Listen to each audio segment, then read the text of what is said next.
Hi friends, good evening. ನಮ್ಮಮ್ಮ chicken ತೊಗೊಬಂದಿದ್ರು. ಪಾಂಡಿಟ್ಗೆ ಹಾಕೋಣ ಅಂತ ಹಾಕ್ತಾಯಿದ್ದೀನಿ.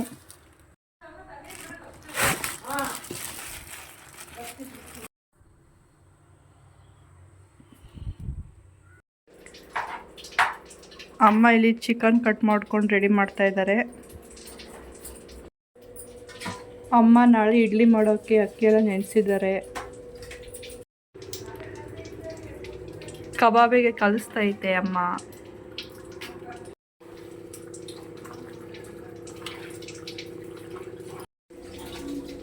ಕಬಾಬಿಗೆ ಕಲಸಿ ರೆಡಿ ಮಾಡಿ ಇಟ್ಟಾಗಿದೆ ಆಲ್ರೆಡಿ. ಕಲಸೆಲ್ಲ ಆದಮೇಲೆ ಲಾಸ್ಟಲ್ಲಿ ಬಿಳಿ ಎಳ್ಳು ಉದುರಿಸಿದ್ದಾರೆ. ಇದು ಕಬಾಬ್ನ ನಾವು ಹಾಕ್ಬೇಕಾದ್ರೆ ಮಿಕ್ಸ್ ಮಾಡಿಕೊಂಡ್ರೆ ಆಯಿತು.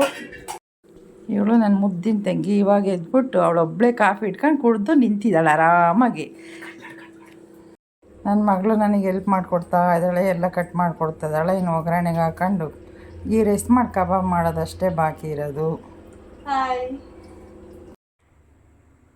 ನಾನು ಎಲ್ಲ ಪ್ರಿಪೇರ್ ಮಾಡಿಕೊಡೋ ಅಷ್ಟರಲ್ಲಿ ಒಗ್ಗರಣೆಗೆಲ್ಲ ಹೆಚ್ಚಿ ಅಷ್ಟರಲ್ಲಿ ಕಾಫಿ ಕೂಡ ರೆಡಿ ಮಾಡಿದರು.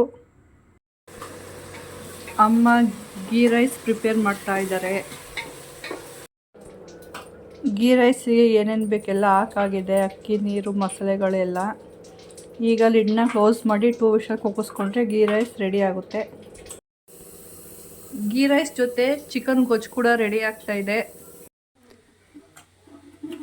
ಅಮ್ಮ ಇಡ್ಲಿಗೆ ಕೂಡ ರುಬ್ಬಿ ಎಲ್ಲ ರೆಡಿ ಮಾಡಿಟ್ಟಿದೆ ಬೆಳಗ್ಗೆಗೆ.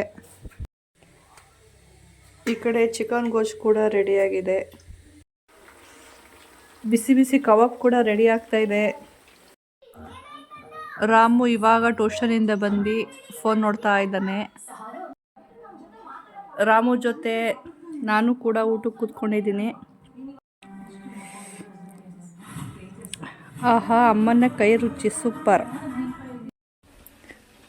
ಫೈನಲಿ ಬಿಸಿ ಬಿಸಿ ಊಟ ಕೂಡ ಪ್ರಿಪೇರ್ ಆಯಿತು.